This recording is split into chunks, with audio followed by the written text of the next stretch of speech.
और ये आगे बढ़ते हैं। चमत्कार, उम्र अब 100 के पार।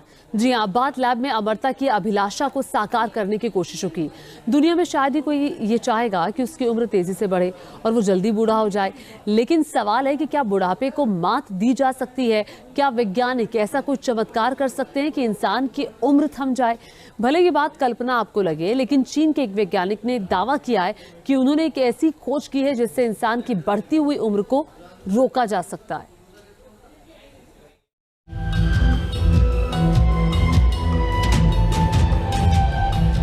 मौजूदा वक्त में किसी भी इंसान के लिए 100 से ज्यादा साल तक जिंदा रहना बेहद मुश्किल होता है। अगर कोई 100 साल की उम्र पार कर भी जाता है तो बुढ़ापे में उसका चलना फिरना, खाना पीना तक दूभर हो जाता है। सवाल है कि क्या इंसान बुढ़ापे को कभी मात दे पाएगा?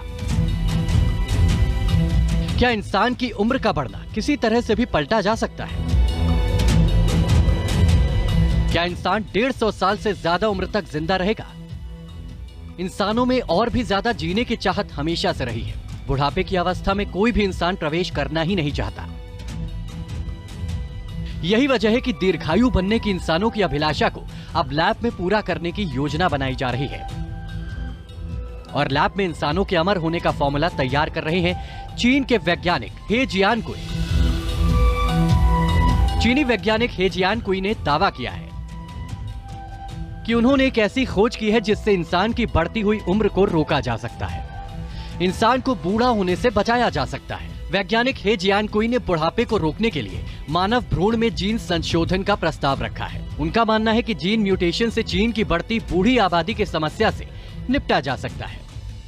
दरअसल वैज्ञानिक हे जियानकुई ने लैब में अब एक टेस्ट करने की योजना बनाई जिससे ये पता किया जा सके कि जीन म्यूटेशन क्या अल्जाइमर रोग से सुरक्षा प्रदान कर पाएगा। हे जियानकुई अपने जीन म्यूटेशन से जुड़े कामों के कारण विवादों में रहे हैं। जियानकुई को अवैध चिकित्सा पद्धतियों के लिए 3 साल की जेल की पहले सजा भी हो चुकी है। जहाँ तक जीन्स की बात करें तो अगर हम जीन्स को मॉडिफाई करते हैं या एपिजेनेटिक्स का मतलब होता है जीन्स को जो चीज़ें इन्फ्लुएंस करती है, जैसे एनवायरनमेंट है, आपके डाइटरी फैक्टर्स हैं, आपका एक्सरसाइज रूटीन है, आपका लाइफस्टाइल है, आपकी हैबिट्स हैं। सो डेफिनेटली आप एजिंग प्रोसेस को स्लो कर सकते हैं। एजिंग प्रोसेस को आप हॉल्ट नहीं कर सकते, दैट इज अगेंस्ट नेचर, वो नेचुरली पॉसिबल नहीं है। पर हाँ, आप अपनी एजिंग प्रोसेस को इस लेवल तक स्लो कर सकते हैं कि आपको एक बहुत लॉन्ग और हेल्दी लाइफ मिल पाए। लेकिन जेल से बाहर आने के बाद उन्होंने हेल्थ प्रोफेशनल के लोगों को उस समय चौंका दिया जब उन्होंने ऐलान किया कि वो बीजिंग में एक रिसर्च प्रयोगशाला खोल रहे हैं। तब से जियानकुई ने जीन थेरेपी के जरिए दुर्लभ बीमारियों के इलाज पर फोकस किया हुआ है। हालांकि उनके नए रिसर्च प्रस्ताव से एक बार फिर विवाद खड़ा हो गया। दरअसल चीनी वैज्ञानिक ने देश पर जनसंख्या की बोझ का हवाला देते हुए सोशल मीडिया पर लिखा कि बूढ़ी आबादी का गंभीर प्रभाव सामाजिक, आर्थिक और चिकित्सा प्रणाली पर पड़ता है। वर्तमान में अल्जाइमर की कोई प्रभावी दवा नहीं है। हालांकि अपने प्रस्ताव में जियानकुई ने साफ किया कि वो गर्भावस्था के दौरान किसी भी मानव भ्रूण को अलग से प्रत्यारोपित नहीं करेंगे और अपने प्रयोग से पहले सरकारी अनुमति लेंगे। अब जबकि चीनी वैज्ञानिक बुढ़ापे को पलटने के फॉर्मूले की बात कर रहे हैं, तो यहाँ यह भी समझना जरूरी होगा कि आखिर इंसान बूढ़ा क्यों होता है।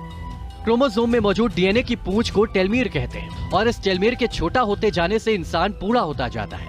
अगर वैज्ञानिकों को टेलोमीर की लंबाई बढ़ाने में कामयाबी मिलती है तो बुढ़ापा कभी आएगा ही नहीं। दरअसल उम्र बढ़ने के साथ ही इंसान में टेलोमीर छोटा और क्षतिग्रस्त होता जाता है। धूम्रपान, शराब पीने और प्रदूषण से शरीर में जहरीले पदार्थों की एंट्री से भी टेलोमीर को नुकसान पहुंचता है, जिससे टेलोमीर की लंबाई छोटी होती जाती है। और जितनी तेजी से टेलोमीर की लंबाई घटती है, बुढ़ापा उतनी तेजी से इंसान को घेरने लगता है। लेकिन सबसे बड़ा सवाल यही है कि बुढ़ापे को रोका कैसे जा सकता है? बढ़ती उम्र पर कैसे ब्रेक लगाई जा सकती है? दरअसल इंसानी शरीर 724 लाख करोड़ कोशिकाओं से बना होता है और इनमें से ज्यादातर कोशिकाएं समय के साथ मरने लगती हैं और इंसानी शरीर फिर इसके अनुपात में नई कोशिकाएं बना नहीं पाता। और साधारण शब्दों में इसी अवस्था को हम बुढ़ापा कहते हैं। लिहाजा वैज्ञानिकों का कहना है कि इसके लिए इंसानी शरीर से मृत कोशिकाओं को बाहर निकालना होगा और क्षतिग्रस्त कोशिकाओं की मरम्मत करनी होगी। और इसी कुदरती प्रक्रिया से छेड़छाड़ को लेकर बात आती है जोखिम और अनैतिक हेल्थ प्रैक्टिस की। चीनी वैज्ञानिक जियान कुई की लैब में इंसान को अमर बनाने के रिसर्च प्रस्ताव की भी आलोचना इसी बात को लेकर की जा रही है। इसे अनैतिक और खतरनाक बताया जा रहा है क्योंकि इसमें इंसानी डीएनए को प्रभावित करने की क्षमता है।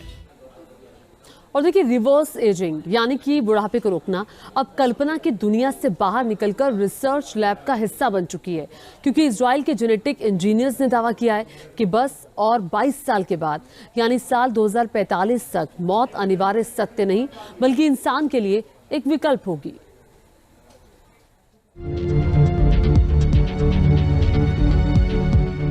रिवर्स एजिंग यानी बुढ़ापे को रोकना अब कल्पना की दुनिया से बाहर निकलकर रिसर्च लैब का हिस्सा बन चुकी है, क्योंकि दावा है कि बस और 22 साल के बाद मौत अनिवार्य सत्य नहीं बल्कि एक ऐसा विकल्प होगी जिसे इंसान चाहे तो चुने और ना चाहे तो अमर हो जाए। दरअसल ऐसा दावा इजराइल के 2 जेनेटिक इंजीनियर्स का है, जेनेटिक इंजीनियर जोस लुई कार्डेरो और डेविड वुड। इन दोनों का दावा है कि बुढ़ापे को रोक देना कल्पना नहीं बल्कि सच्चाई हो सकती है। डेथ ऑफ डेथ नाम की लिखी गई यही वो किताब है जिसमें जोस लुई और डेविड वुड ने बताया है कि कैसे इंसान अपनी उम्र को आगे बढ़ने से रोक सकता है और अमरता की अभिलाषा को सत्य बना सकता है। जोस लुई और डेविड वुड की अमरता के फॉर्मूले के बारे में आपको दिखाएंगे, लेकिन उससे पहले पेशे से सॉफ्टवेयर इंजीनियर और बायोटेक कंपनी के सीईओ ब्रायन जॉनसन के बुढ़ापे को रोकने के जुनून के बारे में आपको दिखाते हैं। ये ब्रायन जॉनसन अमेरिका में रहते हैं और 45 साल के हैं। जवान बने रहने के लिए ब्रायन जॉनसन ने अपने बेटे के साथ प्लाज्मा एक्सचेंज के जरिए खुद को 18 साल का जवान बने रहने का रास्ता तलाशा। पहले देखिए ब्रायन जॉनसन का शरीर 45 साल में कितना जवान है। देखा आपने, ब्रायन जॉनसन 45 साल के हैं, लेकिन उनके शरीर के अंग उनकी उम्र के मुकाबले अभी बेहद जवान हैं। आप सोच रहे होंगे कि यह कैसे मुमकिन है, तो मीडिया रिपोर्ट कहती है कि ब्रायन जॉनसन ने डलास में ब्लड एक्सचेंज के जरिए अपने बेटे का प्लाज्मा लिया। इसे try generational blood swapping treatment का नाम दिया गया।